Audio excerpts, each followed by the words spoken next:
estudantes, prazer estar de novo com vocês aqui. Vou trazer uma aula nova para vocês, onde a gente vai trabalhar aí as bactérias, né? Que de fato, dentro desse grupo de seres vivos aí, desse primeiro grupo de seres vivos que a gente vai trabalhar, fazem parte didaticamente aí falando as bactérias, né? Cianobactérias, que são as algas azuis, né? As bactérias que fazem fotossíntese. E as arqueabactérias, que são bactérias extremófilas, aí, que vivem em locais bem extremos de calor, de concentração de sais, né, de gases, né, que depois a gente vai comentar um pouquinho melhor, certo? Para nós entender um pouquinho melhor sobre esse nosso novo estudo, vamos voltar lá na filogenia e tentar entender um pouquinho aonde que se enquadra as bactérias dentro da classificação filogenética atual, certo? Até o momento a gente estudou que existem uma classificação que foi proposta lá por Whittaker na década de 60, né? Uma classificação onde a gente tem 5 reinos, né? Então, se nós nos basearmos nessa classificação de Whittaker, a gente estaria estudando nesse momento aqui o reino Monera, né? O reino Monera é um reino onde se encaixaria todos os organismos procariontes, aqueles que têm uma célula um pouquinho mais simples do que as eucariontes, tá certo? E aí a gente vem aqui então nessa classificação aqui que tinha sido proposta, né? Ou seja, para nós entender um pouquinho melhor aonde que tá essas bactérias. A gente viu que numa classificação a gente possui reinos, né? Que a gente possui lá os 5 reinos, que é o reino Monera, o reino Protista ou Protoctista, né? O reino Fungi, o reino Animal e o reino Plante, tá? Que são os 5 reinos. Abaixo da classificação dos reinos, ou seja, dentro de cada reino a gente tem filos, dentro de cada filo a gente tem classes, dentro de cada classe a gente tem várias ordens, famílias, gêneros e espécies, né? Sendo do mais generalista para o mais específico, certo? E aí eu vou propor mais uma classificação para vocês, mais uma classe aqui dentro dessa filogenia aqui, que são os domínios. A gente tem domínios. Os domínios é uma classificação, uma classe dentro dessa filogenia que está acima dos reinos, né? Então a gente tem um certo domínio, dentro desse domínio a gente tem, de fato, os reinos, certo? E até então a gente conhecia o quê? 2 reinos, 2 domínios, né? Que são o domínio Procária e o domínio Eucária, né? Dentro do domínio, deixa eu escrever aqui, domínio Procária, a gente tem quem dentro desse domínio Procária? Todos os reinos que compõem aí organismos procariontes, aqueles que possuem célula mais simples, né? Sem organelas, células aí que não possuem um núcleo, né? E que o material genético está disperso aí dentro do citoplasma da célula, né? Lá dentro do citosol. E dentro desse domínio Procária se encaixaria quem? O reino Monera, né? O reino Monera é justamente o objeto desse nosso estudo a partir de hoje, né? Que compõe quem? Bactérias, cianobactérias e as arqueabactérias, tá?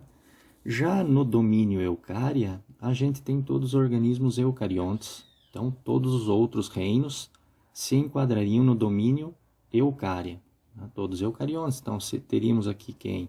O reino dos animais, o reino das plantas, reino dos fungos e o reino dos protozoários e algas, né? Se enquadrariam como no domínio Eucária, certo?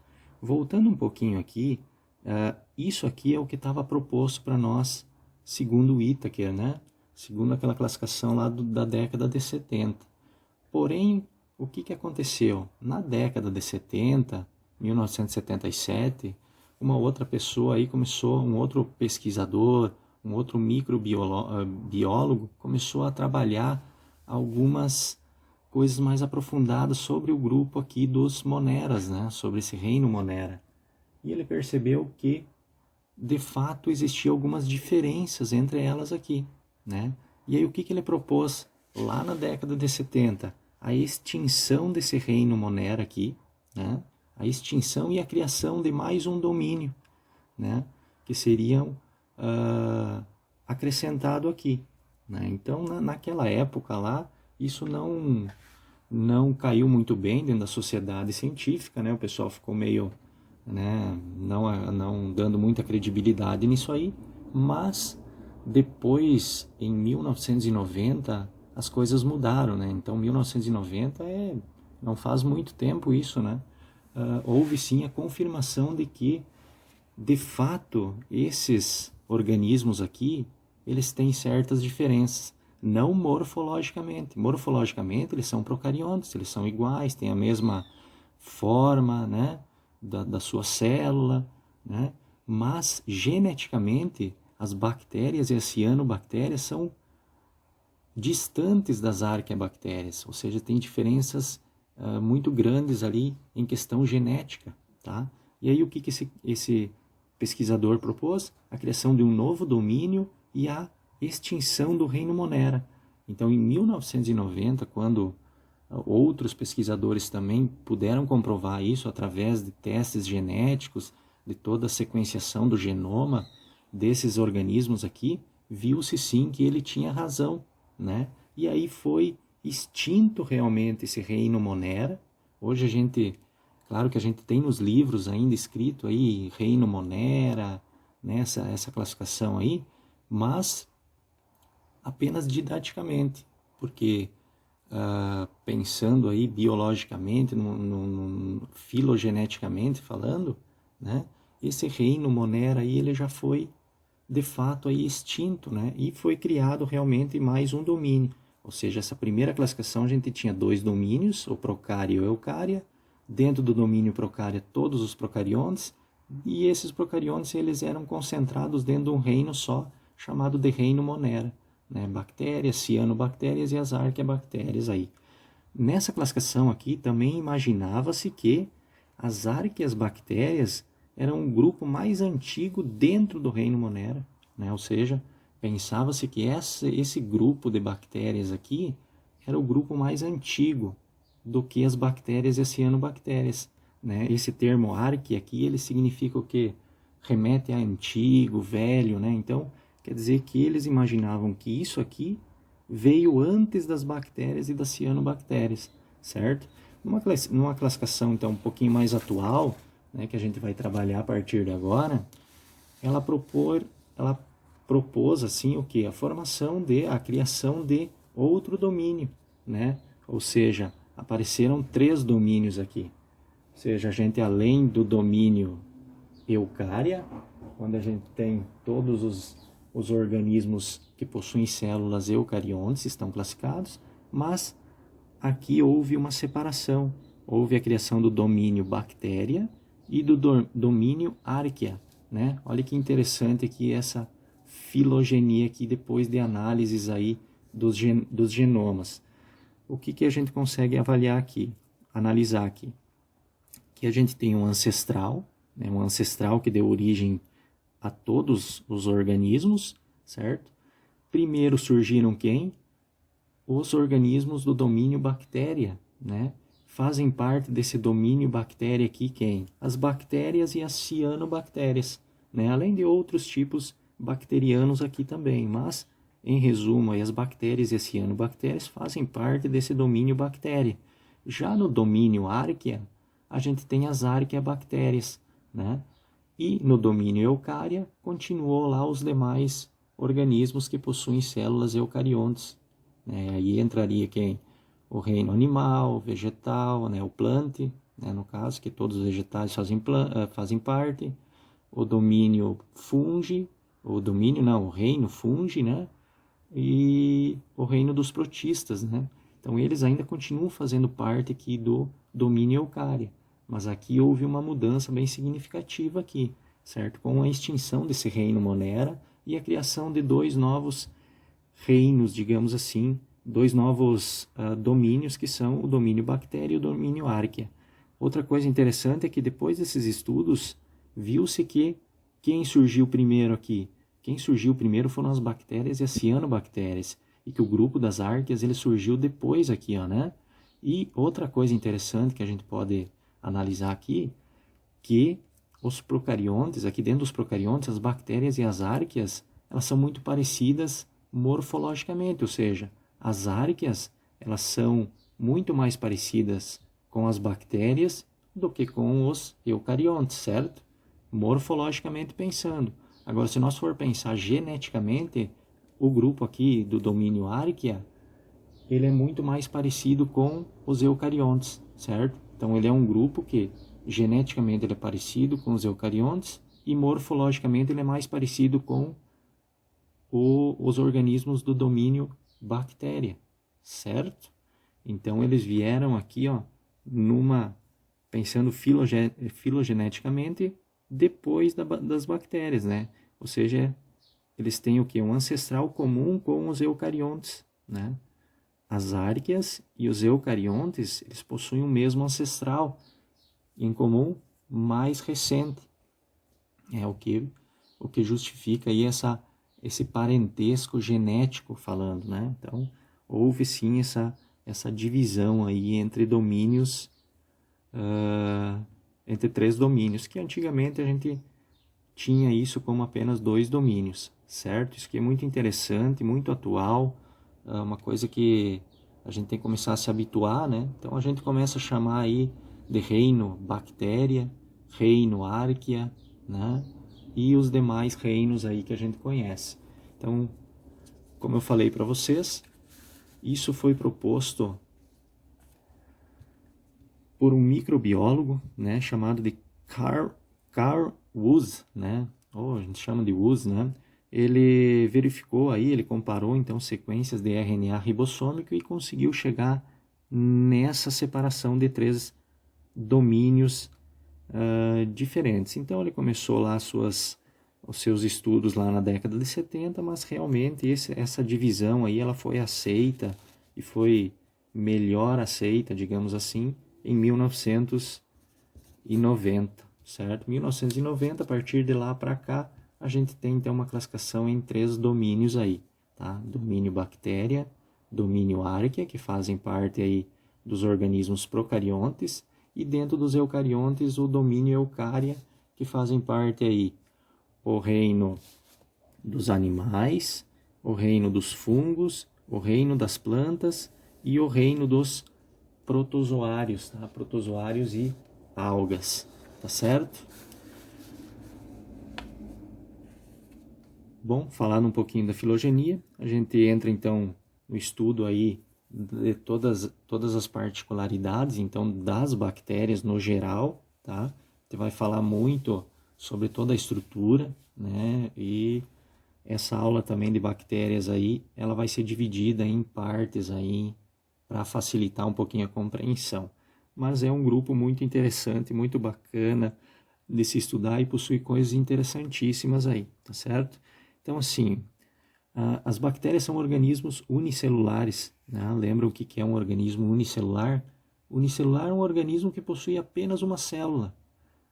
Todas as bactérias possuem apenas uma célula. Tu não vai encontrar uma bactéria que seja multicelular, né? Que tenha um organismo formado por mais de uma célula. Isso tu não vai encontrar nunca, certo? Então as bactérias todas elas são unicelulares, muito importante isso aqui. E elas têm em média 1 micrômetro, né? Coloquei aqui para vocês que é a milésima parte do milímetro. Então para vocês terem uma ideia do tamanho médio, né, de uma bactéria, você pega 1 milímetro na régua aí, divide ele em 1000 partes, e uma dessas partezinhas dessas 1000 que você dividiu é o tamanho médio, então, de uma bactéria, muito pequena.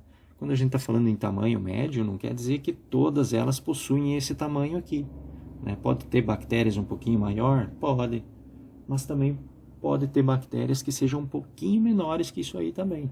Então, quando a gente está falando em tamanho médio aí, a gente está pensando no grupo inteiro das bactérias, tá certo? Outra característica importante aqui do grupo é que algumas espécies, né, não todas, mas algumas espécies, elas podem formar colônias, né? O que é uma colônia? Uma colônia de bactérias. Não quer dizer que uma bactéria ela tenha mais de uma célula, mas elas podem viver juntas aí, né? Formando o quê? várias bactérias vivendo junto, formando o que? Uma colônia. Então elas são coloniais porque elas conseguem viver assim de modo junto aí no mesmo ambiente, todas uma juntinha da outra aí, tá certo? Então, por enquanto aí unicelulares, muito pequenas aí, cerca de 1 micrômetro, e são coloniais, algumas são coloniais, formam colônias. A célula bacteriana é procarionte, né? A gente já comentou um pouquinho ali na questão dos domínios, né? Ela faz parte, então, de um domínio de procariontes, né? Um domínio bactéria, onde a gente tem a concentração de organismos que são procariontes, tá certo? Não possuem núcleo e não possuem organelas membranosas. Tem que cuidar um pouquinho, o pessoal faz muita confusão, principalmente quanto a ribossomos, né? Depois a gente vai estudar um pouquinho da estrutura, a gente vai ver que as bactérias elas possuem ribossomos, só que o ribossomo ele não é considerado uma organela, né? Organelas elas precisam estar envoltas de membrana, né? Tipo a mitocôndria, o cloroplasto, né? Eles precisam ter uma membrana ao redor para ser considerado organela. Então, toda célula bacteriana, toda célula procariótica, ela não tem organelas, não tem núcleo, não tem organelas, e o material genético ele está disperso ali dentro da célula, não está de forma concentrada dentro de um núcleo, protegida dentro de um núcleo, certo? Nos dias atuais aí a gente tem cerca de 9.500 espécies de bactérias descritas, né? Isso é algo mais ou menos, né? E acredita-se que existam muito mais, né? Ou seja, essas 9.500 espécies que já estão descritas, que já se conhecem, acredita-se que seja apenas 10% do total. Então, se isso aqui é 10% do total, a gente pode pensar aí que existam cerca de mais ou menos 95 a 100 mil espécies de bactérias vivendo no nosso planeta, né? Então, tem muita coisa ainda para ser descrita, ser descoberta. Claro que isso é uma projeção, né? Ela pode se confirmar, como pode ser que não, né? Mas a gente tem essa estimativa de que essas 9.500 espécies que se conhecem hoje são cerca de 10% do que se conhecer, do que se pretende conhecer, né? Ou do que se imagina que tenha no nosso planeta, tá certo? Quais as importâncias das bactérias, né? Primeira coisa que, se fosse perguntar para uma pessoa que não conhece muito ou que não estudou sobre as bactérias, responderia, o que te remete à bactéria? A pessoa ia de cara já pensar em doenças, né? Elas causam doenças, né? Mas não é só isso a importância das bactérias. Claro que há esse desencadeamento de doenças, claro que é um fator importante das bactérias, né? Porque ele faz parte da nossa vida, né? Mas as bactérias eles estão envolvidos em vários processos ecológicos, né? Decomposição. As bactérias, né? Se você remeter lá para o teu estudo fundamental, que você estudou os decompositores, você vai lembrar que as bactérias e os fungos, eles são os principais decompositores do nosso planeta, certo? Ou seja, elas são importantes recicladores de nutrientes. Elas vão se apropriar lá de matéria morta, de animais mortos, folhas, pedaços, fragmentos de outros organismos que já morreram, fezes, urinas, e vão se apropriar daquela matéria orgânica e transformar isso novamente em nutrientes disponíveis para um organismo se aproveitar deles, né? Então, são importantes decompositores, juntamente com os fungos, tá? Produção de oxigênio, falamos lá no início, né, que a gente, dentro do grupo aí, que a gente vai estudar, a gente tem as bactérias, mas a gente tem as cianobactérias também, né? As cianobactérias são um grupo, né, dentro desse nosso domínio bactéria, que são fotossintetizantes. Elas possuem certos pigmentos, né, que vão proporcionar a ela o que? A realização da fotossíntese. E a gente sabe que na realização da fotossíntese, a maioria, né, acaba liberando o oxigênio para o ambiente, e esse oxigênio a gente consegue utilizar ele, então por isso a importância também das bactérias como produtores de oxigênio. E matéria orgânica que a gente falou aqui na decomposição, então principalmente essa matéria orgânica aqui é a reciclagem de nutrientes aí, tá certo? Também são importantes causadoras de doenças, né? Muitas doenças são causadas por bactérias, então por esse motivo elas são importantes também. O estudo, a compreensão do funcionamento delas é muito importante para nós poder entender de fato como essas doenças agem nos organismos, buscar soluções para elas, né? Para a gente também poder entender o ciclo dessas doenças aí. Então a gente precisa entender as bactérias para entender o ciclo dessas doenças e buscar aí algo que vá ajudar a combater elas aí, tá bom? Também dentro da nossa vida, né? Elas também têm papel importante dentro dos alimentos, né? A produção de iogurtes, né? Já ouviram falar daqueles lactobacilos, né? Então, são bactérias que participam aí da produção do iogurte, produção de queijo, né? As bactérias, elas atuam como coagulantes lá do leite, né? Elas vão formar aquele leite coalhado, né? Para produção depois do queijo, né? Então, elas participam aí diretamente lá na nossa alimentação também. Participam dos ciclos biogeoquímicos, né? Do nitrogênio, né? O nitrogênio lá a gente tem bactérias que são chamadas de Rhizobium, né? Essa classe de bactérias aí, elas retiram então o nitrogênio do ambiente e fixam ele então no solo, disponibilizando isso para os produtores, né? Então elas participam diretamente do ciclo do nitrogênio, elas pegam a amônia lá que saiu da urina de um organismo e vão transformar isso em nitrito, em nitrato, para depois ficar disponível novamente aí para os organismos absorver esse nitrogênio aí, certo? Bactérias mutualísticas, né? A gente tem aí bactérias vivendo no estômago de ruminantes, né? Não só no estômago de ruminantes. O boi, por exemplo, ele consegue digerir as fibras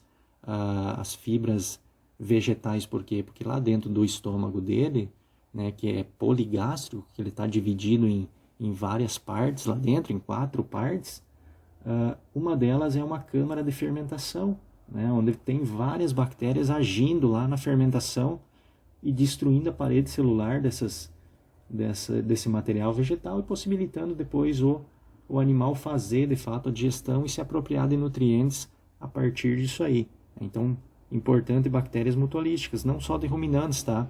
Não coloquei aqui, mas as bactérias, a E. coli que a gente tem no nosso intestino, ela auxilia nós também, né? Então, a gente também tem bactérias vivendo lá no interior do nosso corpo, no interior do nosso organismo, e que são benéficas para nós, né?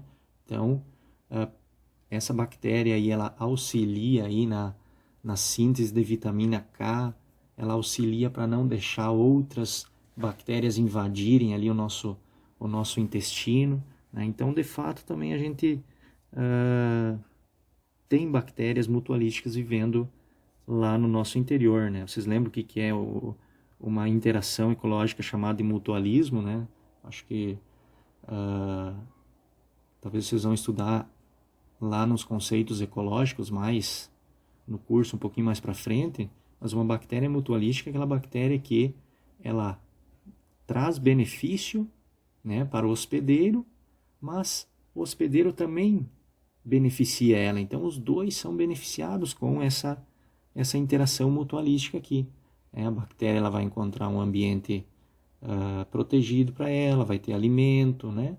E em troca disso ela vai fornecer algum tipo de vantagem também para o organismo que está levando ela, né? No caso dos ruminantes, o ruminante dá ali uma certa proteção para ela e ela em troca ela faz essa fermentação que o ruminante necessita para ele se alimentar. Então há uma interação ecológica aqui muito importante. Produção de insulina, né? A produção de insulina que age no nosso sangue, né? Principalmente para o controle dos níveis de açúcar, né? A toxina botulínica também vem de bactérias, né?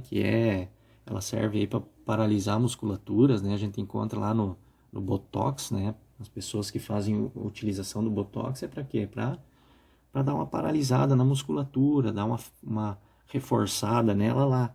E aí tem lá a toxina botulínica que vem de bactérias. Então, olha, né, falamos aqui bem resumidamente das importâncias da bactéria. Eu acredito que ela seja muito mais importante do que prejudicial para nós, né? Então, muito importante saber o que a bactéria traz de bom também, né? Não só pensar na parte de doenças, né, que elas trazem aí, certo? Nós pensar então aqui na estrutura de uma bactéria, a gente encontra algo bem legal aqui, né? Ou seja, a gente tem aqui um desenho, né? De fato, uma estrutura bacteriana muito simples, né? Muito simples. Se você, na tua cabeça, tentar memorizar aí, tentar lembrar uma célula eucarionte, você vai ver que ela vai ter várias organelas lá dentro, né? Vai ter uma estrutura um pouquinho diferenciada disso aqui, né? Aqui, na estrutura bacteriana, o que a gente vai encontrar aqui? A gente vai encontrar estruturas, envoltórios, aqui, as bactérias possuem, que são a cápsula, a parede celular e a membrana plasmática, né? São 3 níveis de envoltórios que ela tem, né? E para que serve? Qual que é a importância desses envoltórios? Principalmente ter um limite, né? Formar realmente, de fato, a célula, né? E parede celular e cápsula estão envolvidos diretamente na proteção. Depois, mais para frente, aí nesse nosso estudo das bactérias, a gente vai falar um pouquinho melhor sobre esses envoltórios aí de cada um. Vocês vão ver que existem coisas bem importantes dentro, principalmente da parede celular aqui das bactérias, né? A parede celular das bactérias, ela não é igual à parede celular de um vegetal, né?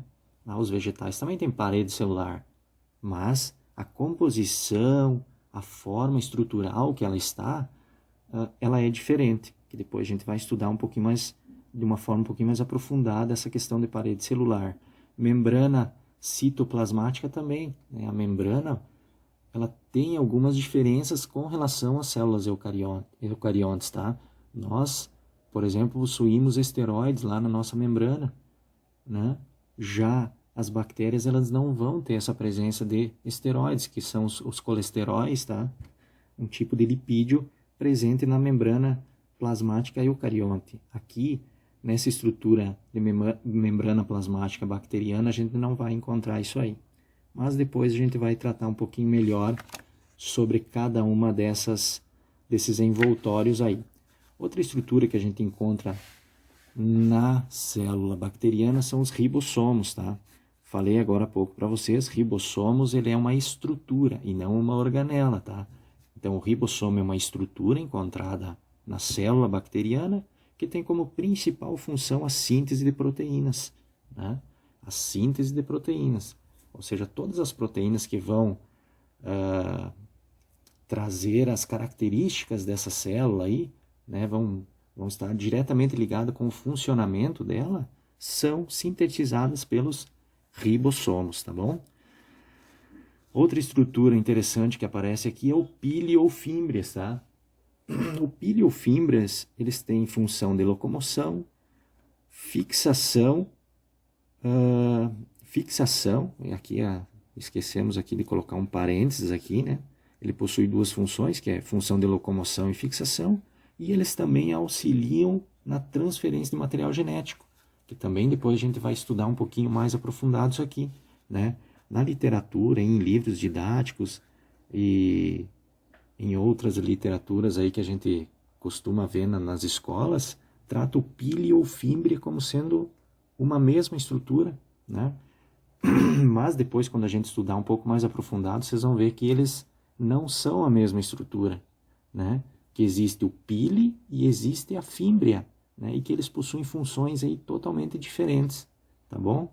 Mas, no geral, aqui, pili ou fímbria são como se fossem uns pelinhos aqui, né, que saem ao redor da célula bacteriana, e eles possuem algumas funções, ó, função de locomoção, função de se fixar em algum lugar, né, principalmente na região onde ela vai se alimentar, né, nas paredes epiteliais do hospedeiro, né, ela vai se fixar, então ela vai auxiliar na fixação, né, e também ela auxilia aí na transferência gênica, que é uma parte que a gente também vai estudar mais lá, um pouquinho mais para frente aí, com mais detalhes, né, que é na conjugação, ela auxilia a trocar material genético com outra célula, tá? E a principal estrutura, né, formadora desse pili ou das fímbrias é a proteína pilina, tá? Então a proteína pilina é o principal componente aqui do pili das fímbrias, tá certo? Outra estrutura que a gente vai encontrar ali dentro são como se fossem bolinhas um pouquinho maiores ali, né? Que são chamadas de inclusões, né? As inclusões é o quê? São depósitos, são depósito de nutrientes, de material de reserva, energético também, tá? Vai ter lá inclusões que vão armazenar fósforo, que vão armazenar enxofre, lipídios, amido, glicogênio também, né? Então, inclusões são depósitos de reserva, tá bom? Que vão ser encontrados também lá no interior da bactéria e que vão servir aí em certas épocas que esses nutrientes vão estar escassos, ela tem lá o armazenamento que ela vai utilizar, então, dessas inclusões aí. As inclusões nós também vamos falar um pouquinho mais específico sobre elas. Vocês vão ver que elas têm nomes diferentes, tem a inclusão que leva lipídios, a inclusão que armazena fósforo, que armazena enxofre, eles têm nomes aí diferenciados uma da outra e de fato elas são um pouquinho diferentes aí, tá? Outra estrutura é como se fosse um rabinho, né? Que é chamado de flagelo, tá? O flagelo, então, ele é constituído de proteína flagelina, né? Então, a flagelina é a base estrutural do flagelo e a principal função dele é de locomoção, fazer com que a bactéria consiga se locomover, né? Então, a principal função do flagelo é justamente a locomoção. Nem todas as bactérias vão ter flagelo, tá? Nem todas vão ter flagelo. As que não têm flagelo recebem um nome especial chamado de bactérias atríqueas, tá? Quando você vê, é uma bactéria tríquea, quer dizer que ela não possui o flagelo, ok? Então ela vai se locomover aqui por outras formas, né? Pode ser aqui pelo pili, pelas fímbrias, né? Principalmente pelo pili, né? Então ela vai conseguir ser bactérias que não têm flagelo são chamadas de bactérias atríqueas, tá certo?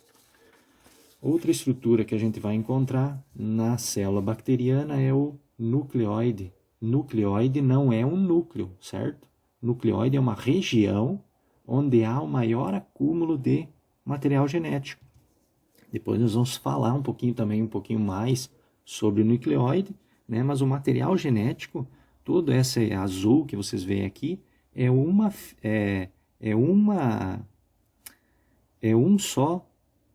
fita dupla, tá? Constituindo um só DNA, tá? Não é vários pedaços aqui de DNA, certo? É um só que está aqui. Esse um só DNA aqui, ele tem cerca de 1 milímetro. Então, se nós fosse tirar ele daqui e colocar ele retinho aqui e medir ele teria a medida de 1 milímetro, certo? Então, é uma fita dupla de DNA e essa região onde ele está mais concentrado aqui é uma região chamada de nucleoide, tá? Então, quando você ouvir falar é um nucleoide da célula bacteriana, não é um núcleo, tá? Até porque uma célula procarionte não tem núcleo, tá? Ele está disperso. A região onde tem mais concentração chamada de nucleoide, tá certo? Outra região que a gente encontra aqui é o citoplasma, tá? O citoplasma é toda essa região aqui dentro, né? Entre o material genético e a estrutura membranar, tá? Então é o espaço entre a membrana e as outras partes da célula, né? Então todo toda essa região interna aqui, intracelular aqui, é chamada de citoplasma. Aqui também tem outra confusãozinha que o pessoal faz entre citoplasma e citosol, né? Que mais lá na frente, quando a gente trabalhar um pouquinho sobre o citoplasma, eu falo para vocês terem um entendimento um pouquinho melhor, tá certo? Que citoplasma, ele não é a mesma coisa, vamos dizer assim, do que o citosol, tá? Citosol e citoplasma são estruturas diferentes, são regiões diferentes dentro da célula, tá certo? Então, de fato, vocês percebem que a estrutura bacteriana também ela é muito simples, né? Não é uma estrutura muito complexa como as células eucariontes, que mais para frente a gente vai estudar também, né? E aí a gente vai poder tirar nossas conclusões aí. Mas o que a gente pode perceber? Que ela já é um pouco mais organizada do que a estrutura viral, né? Vocês lembram dos vírus que a gente estudou na aula anterior, né? Que o vírus ele não tem estruturas que nós encontramos aqui na estrutura bacteriana, certo? Primeira estrutura que a gente vai trabalhar um pouquinho mais especificamente falando é o flagelo, tá? O flagelo ele é constituído então por um longo apêndice, né? Ou seja, uma estrutura longa que parece um rabinho, né? Digamos assim, constituído principalmente pela proteína flagelina, e ele realiza então a função de locomoção da bactéria, certo? As bactérias aí que não possuem flagelo, né, eu já falei para vocês, elas se chamam atríqueas. Então, nem todas as bactérias vão possuir o flagelo. As que não têm flagelo são chamadas de bactérias atríqueas. Elas vão fazer a movimentação delas através de uma outra estrutura chamada de pile, que depois a gente vai ver também com um pouco mais de detalhes ele. Dentro das bactérias que não são atríqueas, dentro das bactérias que possuem o flagelo, elas são classificadas dependendo da região em que se encontra esse flagelo, da quantidade que tem e da região que a gente vai encontrar ele, certo? Então a gente pode ter aí as bactérias chamadas de peritríqueas, né, quanto ao flagelo, tá? Então, as que têm flagelo, elas podem ser classificadas como peritríqueas, tá? Ou seja, quando elas possuem flagelos distribuídos ao longo da célula, né? E aqui a gente tem um exemplo, né? Outra coisa interessante ali do flagelo é que a bactéria ela não possui apenas um flagelo. Pode ter um sim, mas também podemos encontrar mais de um flagelo em uma célula, né? Que é o caso aqui das peritríqueas, né? Que a gente tem flagelos, ó, saindo de todas as regiões aqui, né? De toda a região periférica da célula está saindo flagelos, né? Olha, aqui tem uma situação aqui mais real, né? Em que temos flagelos saindo de todas as regiões aqui que circundam a célula bacteriana. Quando a gente encontra bactérias dessa conformação aqui, a gente chama elas de bactérias peritríqueas, tá? Quando elas possuem apenas em algumas regiões específicas, né, que são regiões de extremidade da célula, elas são chamadas de polares, tá? As bactérias polares são bactérias que possuem flagelo em uma das extremidades dela, né? Ela vai possuir um flagelo localizado em uma extremidade, ela vai possuir flagelo nas duas extremidades. Então, quando elas são polares, ela vai possuir o flagelo em alguma das extremidades. Dentro das polares, a gente tem algumas classificações aqui também. Se a bactéria, quanto à existência do flagelo, ela for polar, e se ela tiver um só, e esse está em um dos polos, olha aqui, ó, nós temos um flagelo só em uma das extremidades dela aqui. A gente chama ela de monotríquea, ou seja, ela tem um flagelo que está apenas em um polo da célula aqui, em uma extremidade. Quando a gente tem dois flagelos aqui, um em cada extremidade, ó, estão vendo? Um está nessa extremidade aqui, o outro está nessa outra extremidade aqui, a gente chama de anfitríquea, ou seja, uma bactéria polar anfitríquea quer dizer o quê? Que ela tem um flagelo numa extremidade e na outra extremidade ela também vai ter um flagelo, tá?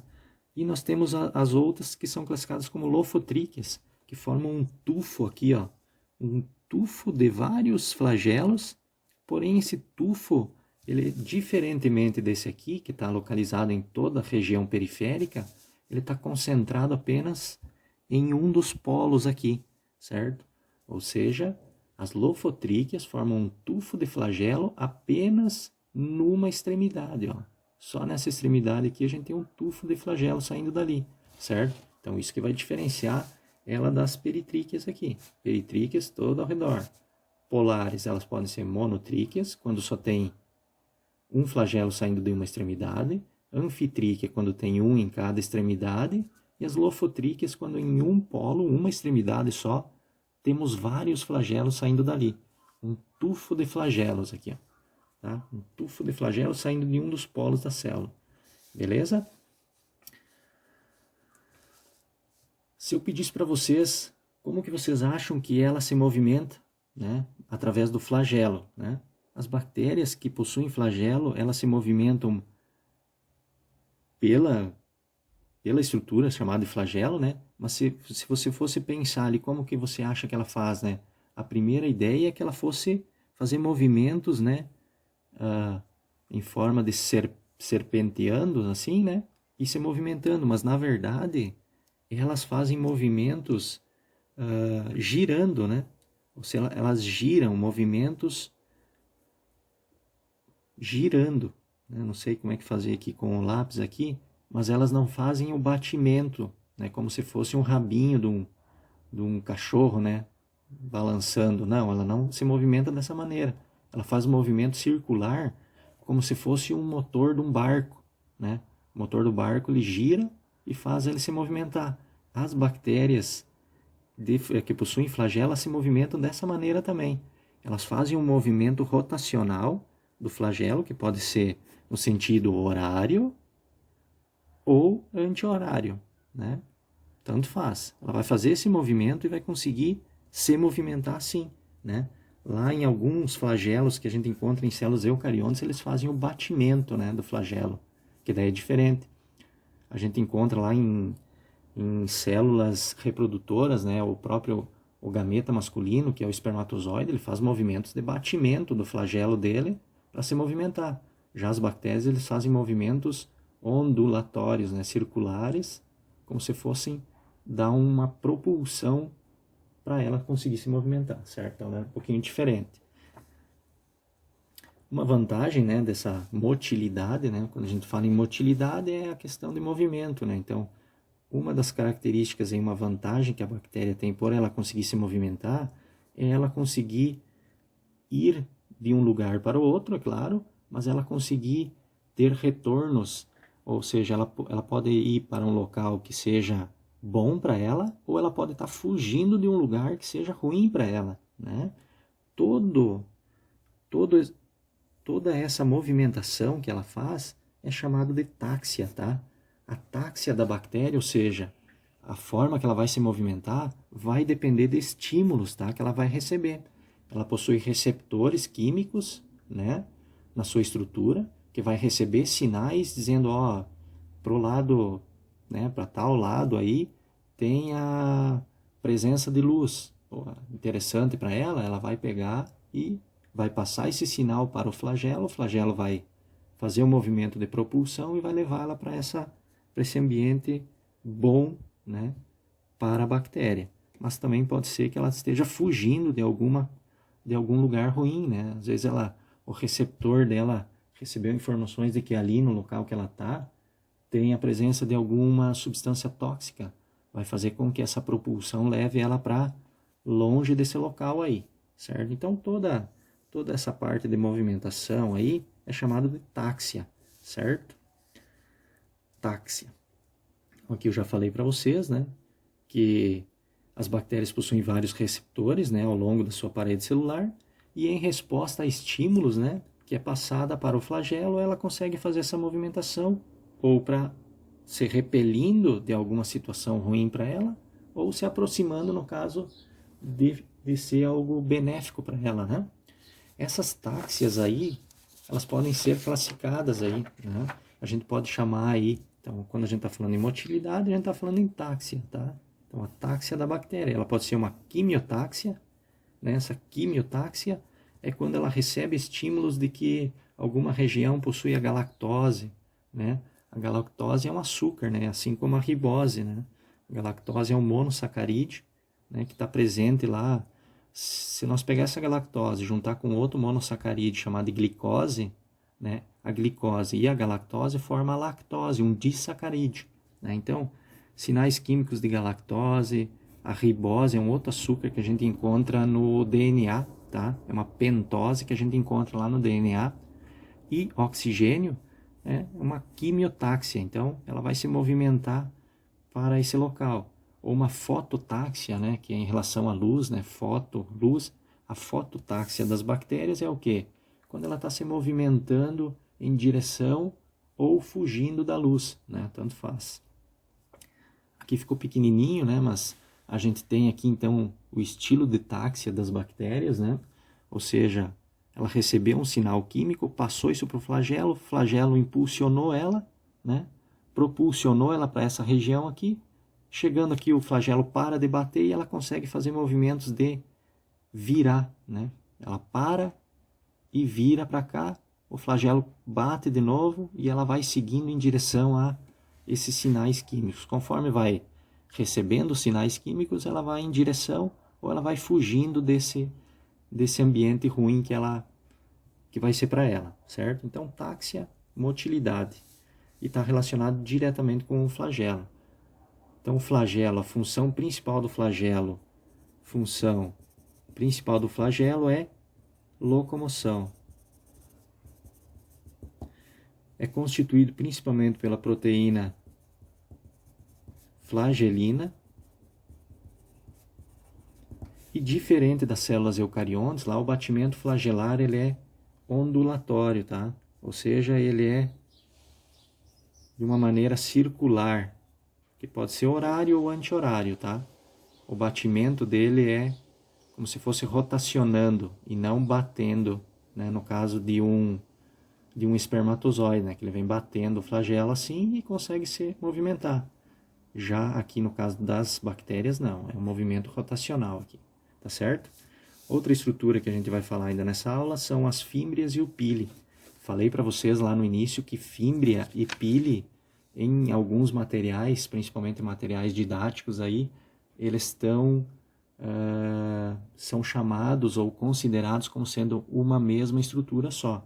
Mas aqui eu vou falar para vocês que não é a mesma estrutura. Eles possuem funções aí diferentes, tá? Então, muitas bactérias contêm apêndice semelhante a pelos, né? Que é aquela foto que eu mostrei para vocês, né? A bactéria tem a célula e ao redor dela tem vários apêndices que são muito semelhantes a pelos, né? Que a gente conhece aí. Só que eles são mais curtos, retos e mais finos do que o flagelo. Se nós pensar aqui, ó, na bactéria, nós temos aqui então essa estrutura, esses apêndices que parecem um pelo, que são as fímbrias e o pile, e o flagelo ele é muito maior, né? Então, daria muito facilmente para se localizar aqui, né? O flagelo, o pile e as fímbrias aqui ao redor da bactéria, certo? Da estrutura bacteriana aí. Elas são constituídas, então, pela proteína pilina e elas são divididas aí em dois tipos, tá? Esses apêndices, que parecem um pelo, são mais curtos, finos do que os flagelos. Eles são constituídos pela pilina e eles são divididos em duas estruturas aí, tá? Com funções diferentes. Quem são essas duas estruturas? As fímbrias e o pile, certo? Ok? A primeira delas que a gente vai ver aqui é as fímbrias, tá?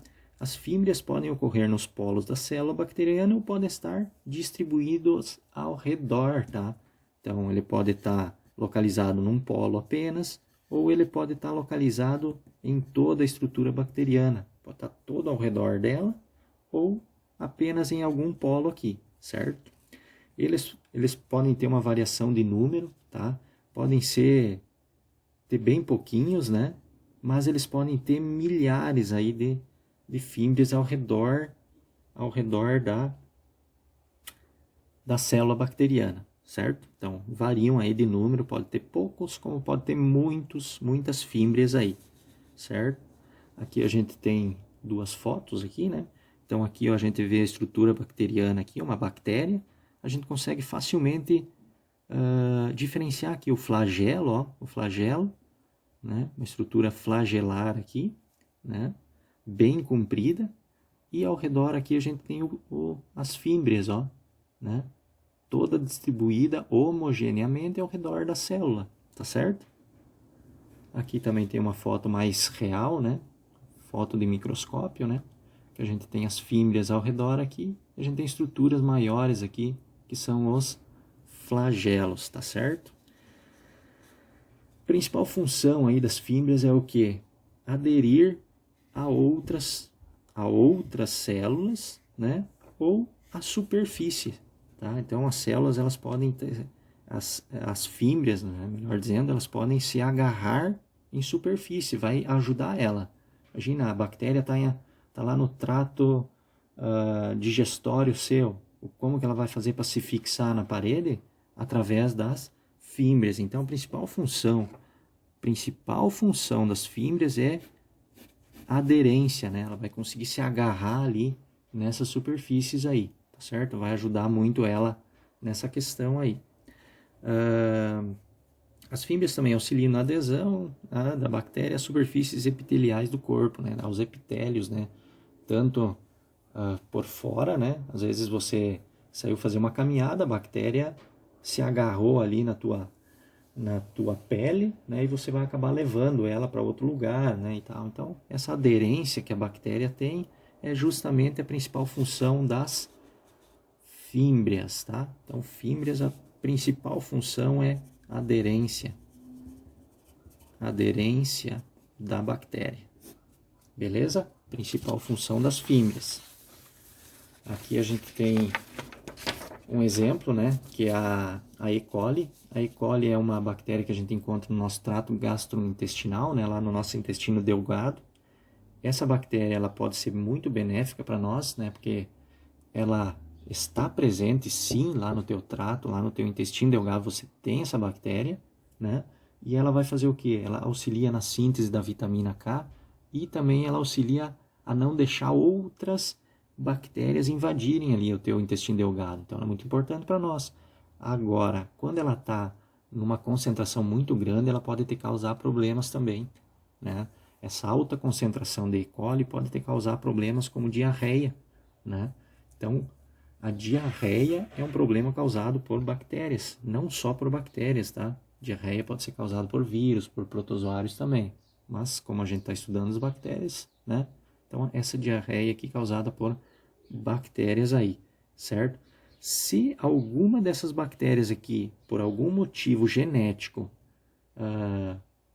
se reproduzirem nessa multiplicação delas aí, houve uma mutação genética e elas vieram sem as fímbrias, elas não vão conseguir se aderir ao epitélio e, consequentemente, não vão causar problemas lá, né? Ou seja, ela precisa se agarrar lá. Então, ela precisa ter as fímbrias para fazer essa parte de aderência aí, né? Então, aqui a gente tem algumas E. coli aqui, ó. Aqui o epitélio do intestino, né? Ela vem, se agarra ali no epitélio e fica agarradinha ali, né? Fazendo todo o processo metabólico dela, tá certo? Então, se ela não tivesse as fímbrias, ela não ia conseguir se aderir ali. Ela ia passar direto e não ia causar problemas, tá bom? Mas, lembrando, né, essa situação de não ter as fímbrias é uma questão genética, né? Pode ocorrer como pode não ocorrer, né? Mais fácil não ocorrer do que aparecer bactérias sem as fímbrias, tá? Outra estrutura interessante, né, que também faz parte dessas estruturas que parecem pelos aí, é o pili, né? O pili, ele tem uma outra função, tá? Tem uma outra função não igual à das fímbrias, tá? Então o pili, ele é muito mais longo que as fímbrias, muito mais longo, mas ele é menos comprido do que o flagelo. Ele é menor que o flagelo, mas ele é maior do que as fímbrias. E a outra diferença é que lembra que as fímbrias existem muitas fímbrias na bactéria. Já o pili, a gente vai ter um ou dois só. Um ou dois pilis por célula, não mais que isso aí, tá bom? Outra diferença. E o pili, ele tem uma outra função. O pili não serve para aderência. O pili, ele serve para outras duas funções, que é a motilidade, no caso de bactérias atríqueas. Lembra, né, o que é uma bactéria atríquea, né? A bactéria que não tem flagelo. Como que ela vai se movimentar? Através do pili, certo? O pili vai bater ali e vai fazer a movimentação dela. E também ele está envolvido diretamente na questão de transferência gênica, tá? Na questão da transferência de fragmentos de DNA, na troca de DNA, que mais para frente a gente vai falar um pouquinho melhor e mais especificamente sobre essa transferência gênica. Mas a função do pili, então, ele é movimento e transferência gênica, certo? São as duas funções do pili, tá? Funções. Transferência gênica e motilidade celular, beleza? O pili é maior do que as fímbrias, está em menos quantidade que a fímbria e ele é menor que o flagelo, ok? Aqui a gente tem um desenho, ó. Se fosse representar aqui, né, nós teríamos várias estruturas aqui, ó, ao redor da célula, que são quem? As fímbrias, uma estrutura bem comprida aqui, ó, que é o flagelo, uma estrutura que é menor que o flagelo e maior que a fímbria, e só tem um aqui, ó, tá vendo? É o pili. Então, o pili e as fímbrias, diferente do que muitas literaturas, aí, principalmente livros didáticos trazem, é que as fímbrias e o pili são duas estruturas bem diferentes, tá?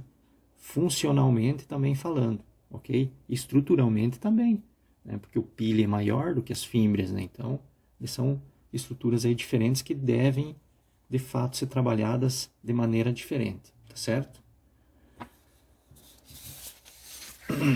Aqui a gente tem outra foto, né, do pili, né? O pili, então, é uma estrutura que vai fazer a transferência gênica, né? Depois a gente vai ver um pouquinho melhor, mas aqui a gente tem as fímbrias, né? Nesse caso aqui não temos o flagelo, e o pili ele vai fazer como se fosse uma ligação. Essa bactéria vem com o pili dela, que vai até aqui, vamos dizer. Essa vem com o pili dela, os dois se unem e fazem troca de DNA aqui, certo? Vai ocorrer uma troca de DNA entre as duas aí, certo? Mas a gente vai estudar isso aí um pouquinho melhor depois, tá bom? Pessoal, para a aula de hoje é isso aí, tá? Depois a gente vai ver, né, no decorrer do curso outras estruturas e também as partes finais aí do nosso conteúdo sobre as bactérias, tá bom? Fiquem bem, bons estudos e até a próxima aula.